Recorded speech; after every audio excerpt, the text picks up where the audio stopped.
Olá pessoal, eu sou a Kelly Prat, a filha do JC Prat, e nós estamos aqui com uma alegria imensa no coração para mais um episódio do nosso Papo de Pintor. Então olha, fica ligado aqui com a gente porque hoje o assunto é muito legal, ele é brilhante, ó. É sobre a tinta PU metálica. Isso mesmo, você conhece?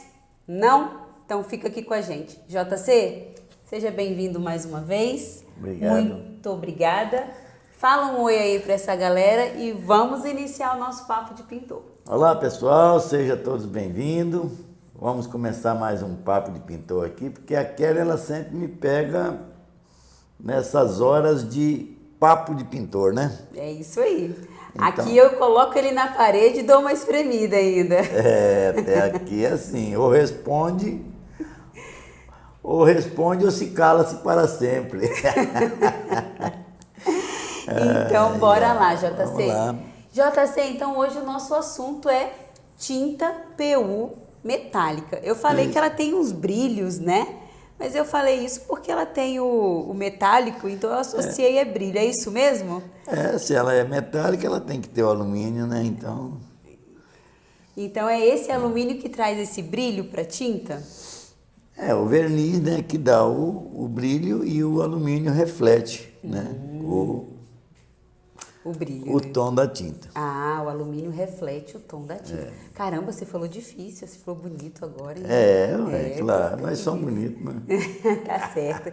Aqui, JC, mas fala assim, há mais ou menos quanto tempo, eu sei que acho que não dá para ter uma precisão, porque a gente não tá lá dentro da fábrica, né, e tal, mas há quanto tempo mais ou menos essa tinta veio para o mercado brasileiro, assim, esse PU metálico? Olha, o PU metálico ele é bem velho, né? Porque, assim, aqui no Brasil não é tanto não, mas já lá fora, as fábricas de moto mesmo, né? A moto já vinha muitos, as metálicas já era tudo PU, né? Tudo PU metálico. Então, você tinha que na época era o PU que reinava, né? O PU metálico para moto. Entendi. Você vê que é tão fácil de saber que o PU metálico você não tem que assim de exagerar com ele, né? Então eles já começaram a pintar pequenas coisas para a gente engrenar, entendeu? No mercado de tinta. Mas tem muito tempo já que o PU metálico existe, entendeu? Entendi. Mas ele começou-se, eu percebi, né? Começou-se a falar mais dele, inclusive não tem muito tempo quando você trouxe inclusive para uma live, né? Uma tinta uma cor, um tom que o senhor mesmo desenvolveu para uma grande empresa aqui do nosso estado, de ônibus, enfim. E as pessoas ficaram surpreendidas porque não tinham ainda ouvido falar do PU metálico e tal.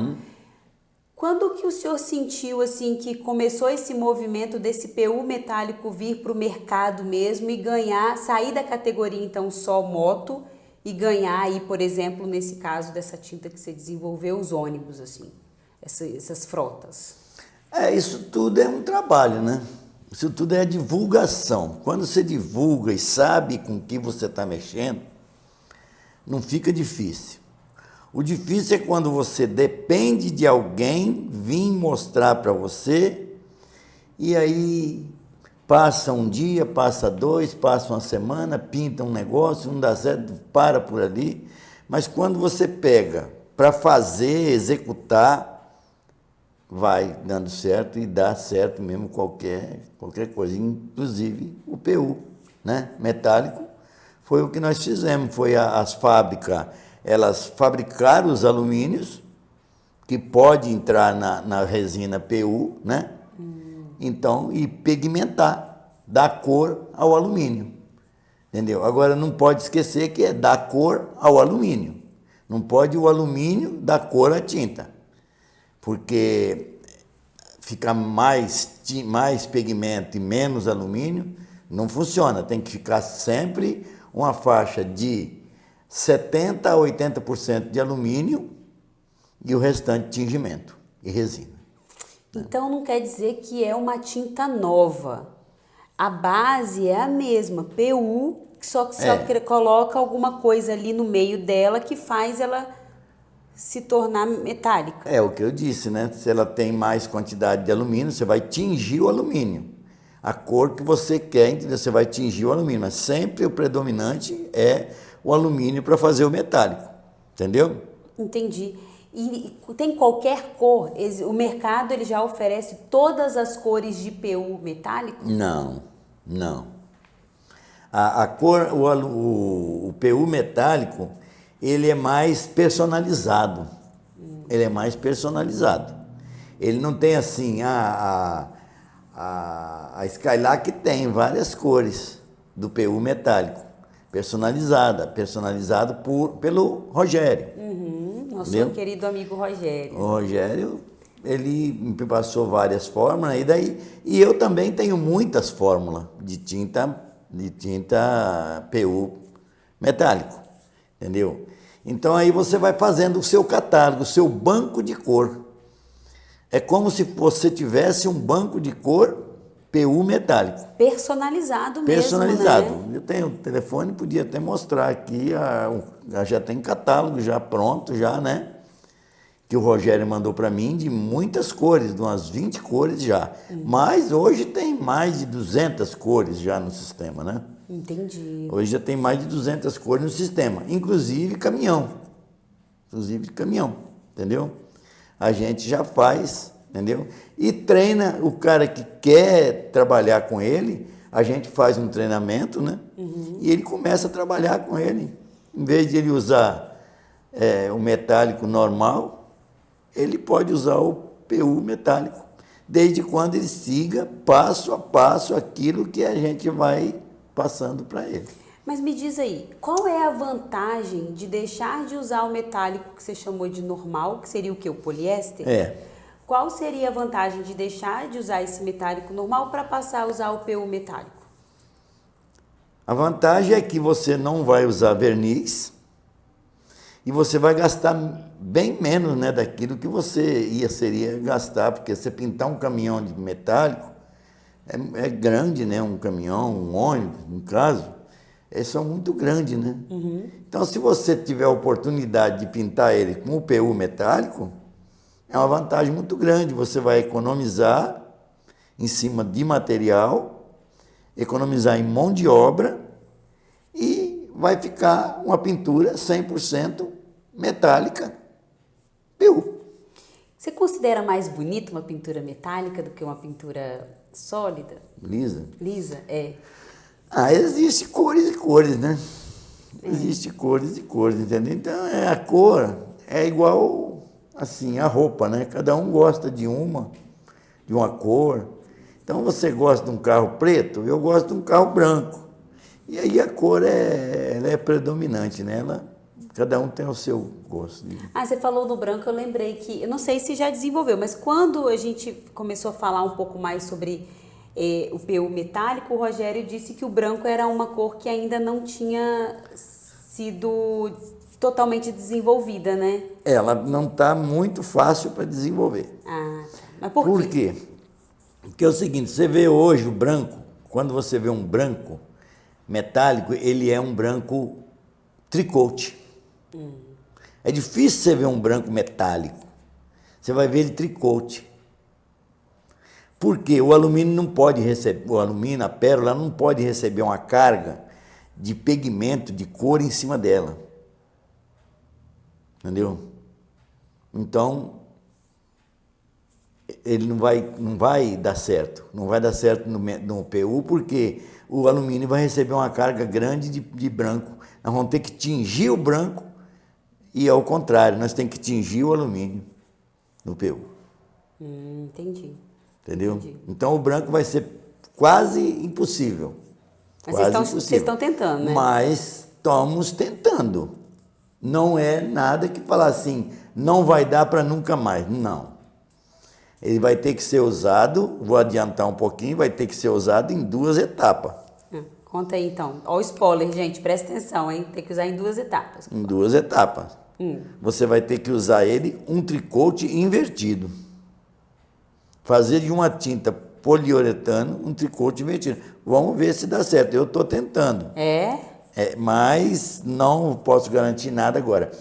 Que, que a Ele botou o inversão... mel na chupeta e tirou, gente. que a inversão, ela está muito assim, muito bem longe, né?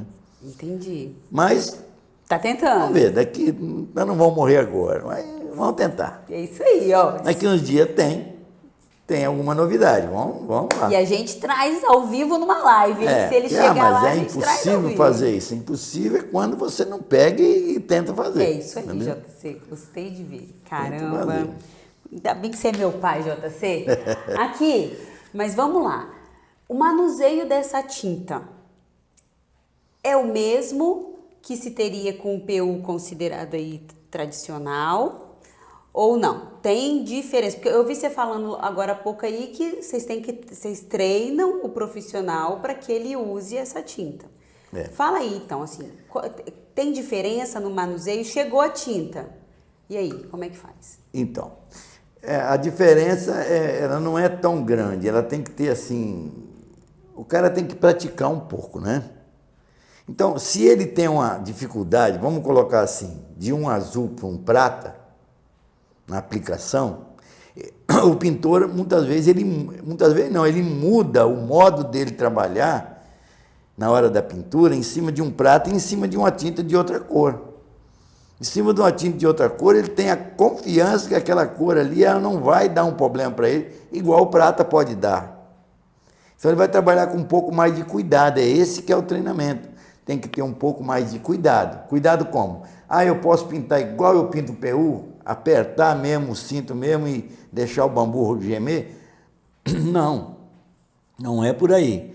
Então ele tem que ter a mão um pouco mais maleável, mais tranquila, bater a mente mais segura naquele lugar aí, porque ele está mexendo com uma coisa que tem resinas, tem pigmento e tem muito alumínio misturado naquele meio aí. Então ele tem que calcular. O bom pintor, ele tira de letra, entendeu? Mas tem que ter um treinamentozinho. É bom que quando for pintar, sempre entre em contato, né? Que a gente tiver alguma dúvida, a gente orienta, entendeu? E isso aí todo mundo precisa dessas ajudas. Hein, JC, mas o que pode acontecer é manchar? Se não tiver esse cuidado que você falou, essa paciência que o senhor falou aí, pode acontecer de ficar aquelas manchas, igual acontece com umas pinturas pratas de algumas pessoas por aí? A mancha igual o base poliéster, mal aplicado, não dá. Entendeu? Você tem que ter assim, um pouco mais de paciência e... Por quê? Você tem que... Primeiro, a catálise dele já é um pouco diferente, que é 3:1. Eu aconselho catalisar 3:1. Então, ele é uma tinta aplicada com a diferencial. Porque já diminuiu o catalisador, já não é mais aquele catalisador 2:1, é 3:1. Já diminuiu um pouco de catalisador, então ele tem que diminuir também o volume de produto que vai sair da pistola. Então, ele tem que dar a primeira passada, com muita consciência, bem molhadinha, mas assim, não é daquela de rasgar o dedo, não é mais molhar, menos molhado um pouquinho, segurar uns 5, 10 minutos para poder fazer a pintura correr certinho, entendeu? Entendi. Fala um pouco mais dessa catálise aí 3:1. Seria o quê? Conta aí dessa catálise. A catálise 3:1 é 3 partes de tinta, né? Para uma de catalisador, entendeu? E o thinner que vai entrar é o mesmo thinner do PU, o catalisador também é o mesmo catalisador do PU, entendeu? Do que o fabricante te pede, né? É o mesmo catalisador, tudo é a mesma coisa, só que é 3:1 e aí já não entra mais uma parte de thinner, já entra só 20% de thinner. Só 20% de thinner, entendeu? Porque o alumínio com muito thinner, ele se abre, ele dissolve. Então ele tem que ter menos thinner. Se o pintor achar assim, na hora que ele estiver aplicando, essa tinta está ficando um pouquinho meia viscosa demais, o alaranjado está ficando um pouquinho meio alterado, ele altera o thinner. Pouquinha coisa, ele altera. Sempre nas primeiras vezes vai dar uma divergênciazinha, né? Mas é pouca coisa. Entendi. Então, já começa aí uma diferença importante, catálise. Não adianta pegar um PU metálico e ir catalisando como catalisasse um PU comum, né? É porque existe vários PU 3:1. Ah, entendi. Existe vários PU. Então o pintor já sabe o que é 3:1, 2:1, 5:1. Ele sabe o thinner que ele tem que tirar um pouquinho o dedo para, né? Se ele achar que na primeira mão tá bom, vai, toca o bonde. Se não, aumenta um pouquinho o thinner ou dissolve um pouquinho a menos. Entendi. E você sabe dizer assim, se já tem alguma fábrica, alguma montadora aí que já está liberando carro, dos carros de passeio, né, popular, que não são os de frota grande aí. Sei. Já tem PU metálico rodando por aí? Não sei. Não sabe, né? Não sei. Não deve ter não, né? Senão você sabe. Não sei, minha filha, porque tudo é possível, né? Isso pode se tornar mais atrativo, como você falou, né? Menos trabalho, menos mão de obra, menos gasto, né? É o que as fábricas querem, né? É o que as fábricas querem, é isso aí, entendeu? O que as fábricas querem é economia. Economia com qualidade, é lógico, né? Sim. Então, de repente, quem sabe, as fábricas de tinta que abastecem essas montadoras, né? Pode estar também. Já fornecendo, né? Não sei. E você sabe dizer, se eu citou a Skylac, né? Tem outras fábricas que também têm o PU metálico, ou até onde o senhor sabe, só a Skylac que desenvolveu aí através do Rogério? Não, eu peguei através do Rogério, né? Mas eu não sei se a Sherry Williams tem, se as outras têm, entendeu? É porque isso aí vai muito do interesse, minha filha, das clientelas que você tem. Entendi. Isso aí vai do interesse, do jeito que você trabalha. Vamos botar assim, eu tenho muita empresa de ônibus, trabalho muito. Vou fazer esse negócio aí, porque eu estou vendo que o gasto está sendo exagerado, né? E a tinta base poliéster é uma tinta que requer mais trabalho, requer mais atenção, requer mais passo a passo. Ela não é uma tinta que é aplicada igual a um PU, porque o PU, o poliuretano, né? Ele é uma tinta que, se você começar passo a passo com lixa, você sai da base, quando você estiver lixando o prime, você já pode parar na lixa 600, que está em bom tamanho. Tem pintor que não chega na lixa 600, 320 já é final. Mas isso pode? Tem pintor. Eu não aconselho não, mas aplica e não dá, e não aparece. Não aparece? Porque ela é uma tinta de alta cobertura. Você aplica 2 passadas de tinta PU, é como se estivesse aplicando 10 passadas de tinta metálica. Nossa! Ela tem uma espessura muito grande, os micro é muito, dá, entendeu? 3, 4 vezes a mais de cada passada de tinta metálica. Ela cobre com facilidade e ela te dá um enchimento invisível, mas dá um enchimento para cobrir esses arranhados aí. Mas o bom é você pegar passo a passo da lixa, chegar pelo menos nos 600. Que aí, se você quiser apertar um pouquinho o seu gasto, você aperta e fica bom. Entendi. Então, de fato, é uma coisa boa. É muito bom, é muito. E a tinta metálica PU é a mesma sequência. Ela faz uma cobertura que talvez melhor do que o PU tradicional. Que ele ainda tem ali o alumínio ali para disfarçar ainda mais o negócio. Tem um monte de coisa para ajudar ainda, entendeu? Ao pintor. Gente, é isso aí, uma boa entrada aí para o mercado. E assim, e como o JC que está falando, como precisa aí de um preparo, né? Mesmo que pequeno, para poder fazer isso, tá aí uma possibilidade de você que está procurando aí se reinventar, se redescobrir na repintura automotiva, você começar a olhar um pouco mais com carinho para essa possibilidade e oferecer seu trabalho aí, né? Isso. Em empresas de ônibus, de frotas aí, né? E quem tiver também interesse também, né? Se quiser também, eu passo para você passa o catálogo das cores que tem hoje, que a gente tem, passa o catálogo para eles, que eles vão olhar né? Sim. Olhar e, de repente, se quer escolher alguma cor, entre em contato de novo, escolhe essa cor e tal. orça, né? Faz. Talvez na região que ele está lá, é só ele pegar a fórmula. Pega a fórmula da tinta, passa para o lojista lá, o lojista vai, pesa para ele e manda para ele. E manda para ele. Não tem esse negócio de ficar aí, só ele preso, que tem. Não, né? não. Se o lojista tiver o pigmento, eu tenho o maior prazer do mundo, qualquer lojista que tiver, eu passar a fórmula para eles e não tem problema. Entendeu? Que bacana. Então tá aí, ó. Qualquer problema. Vamos supor, o cara está lá em Rondônia, quer pintar um caminhão, ou talvez até uma frota, quer uma tinta azul fulano de tal. Entendeu? Fica difícil você negociar daqui para lá e tal. Às vezes o frete fica muito caro, né? Se ele achar por direito de fazer, se ele tiver lá, faz lá. Se não tiver, eu mando, lógico, a gente manda. Se não tiver, não tem jeito. Mas se tiver, o lojista não vai se atrapalhar com isso não, que a gente passa a forma para eles e eles pesam. É isso aí. Muito bem. E JC, fala aí uma coisa. A base, né? Lá pensando desde da chapa nua. A preparação, eu sei que você já explicou que pode diminuir a mão no lixamento, né, e tal. Mas a preparação de base é massa, lixar massa. Essa massa, pelo fato dessa tinta, você está me dizendo aí que ela tem um pouco mais de coisas nela, né? Mais de alumínio, mais resina e tal. Então isso possibilita, de repente, começar a fazer um lixamento com água já lá na massa, porque de repente essa tinta segura. Não possibilita nada. Não abre precedente nenhum, então. Não, esquece a água. A água é só para beber.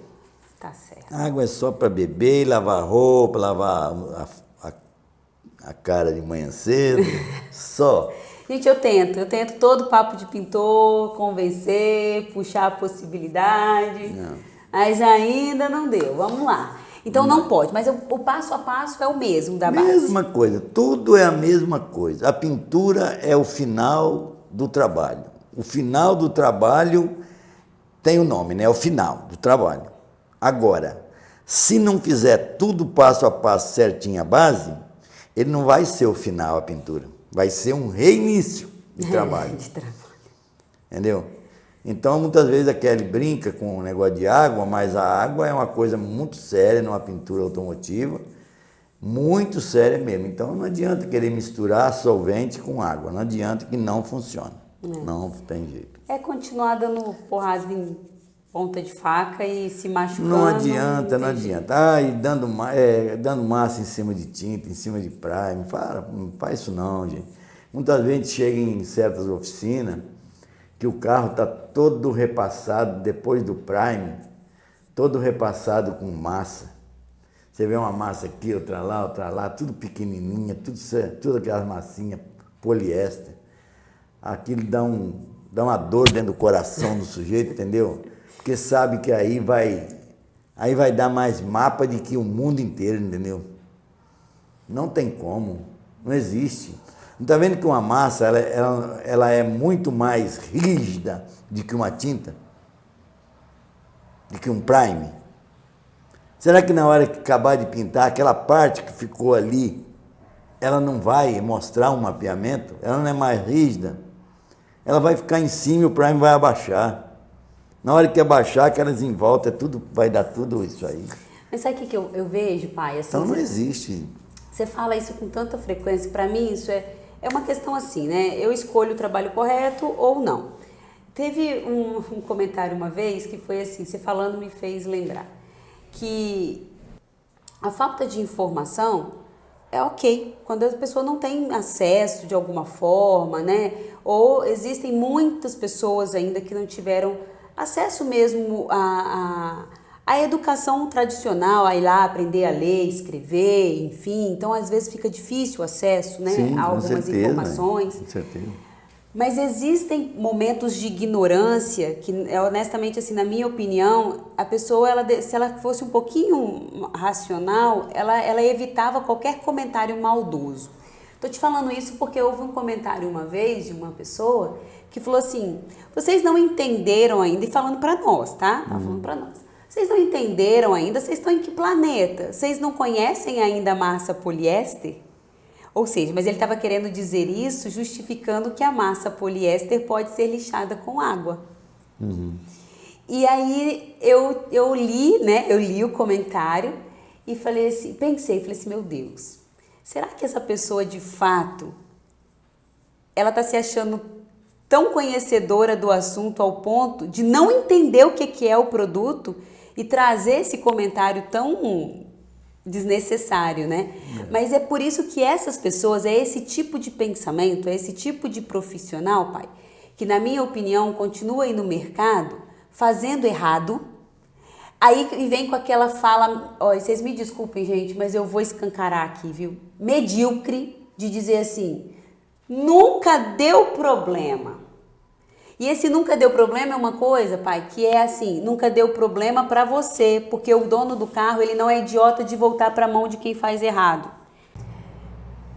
A gente não tem mais ninguém bobo em ficar achando que o pintor foi lá e fez um serviço errado, tá descancarado, a gente acaba não voltando para você não, a gente vai em outro. A gente prefere pagar outra pessoa do que correr o risco de vir aqui e ouvir um monte de explicações sem fundamento e ainda ter o trabalho mal feito. Então, para essas pessoas deviam abrir os olhos, né, pai, e entender que o retrabalho, ele além de denegrir a imagem da oficina, do pintor, né, do pintor, é uma coisa que faz com que a profissão de pintor continue não sendo o quê? Valorizada. Porque acha que é um monte de gente que faz um monte de coisa errada e ainda fica batendo no peito, eu faço, nunca deu errado e tá tudo bem. Então continua fazendo, mas então faça lá escondido, faça no seu carro, para que o carro dos outros não fiquem circulando aí mal feito. O negócio é o seguinte, minha filha, quando traz umas conversas dessas, assim, de lixar massa com água, e a pessoa ainda vem falar, vem ensinar, tentar ensinar alguém a trabalhar dessa forma, é porque realmente essa pessoa não sabe nada. Essa pessoa não sabe trabalhar. Ela não sabe a profissão de pintor, ela não sabe o que é. Por isso que eu falo, pintor tem muitos. Muitos, tem muitos bons, muitos, não é contar um pingado aqui, não é muitos pintores bons, muitos ajudantes bons, mas tem ainda, toda profissão é assim, né? Tem muitos que ainda é assim, difícil para você ainda colocar as coisas na cara. Ele pode aceitar na hora, mas quando você vira as costas, ele volta a fazer aquilo que ele estava fazendo em antes errado. Os maus hábitos, né? E ainda tem uns que vêm ensinando ainda os outros a fazer o troço errado ainda, entendeu? Então isso aí fica pior ainda, né? É o que a gente vê toda hora na internet. Então tem que ter cuidado, gente, cuidado para não aprender, você perder o seu tempo, sair de dentro da sua casa, perder seu tempo para ir numa palestra, para ir num treinamento. Preste bem atenção com quem que vai fazer esse treinamento. Porque procura saber se o treinador, se o treino realmente está sendo feito por pessoas qualificadas. Pessoas que têm passagem, não é passagem na cadeia não, tá? Na polícia não. É passagem de profissional mesmo. Fica com Deus e até a próxima.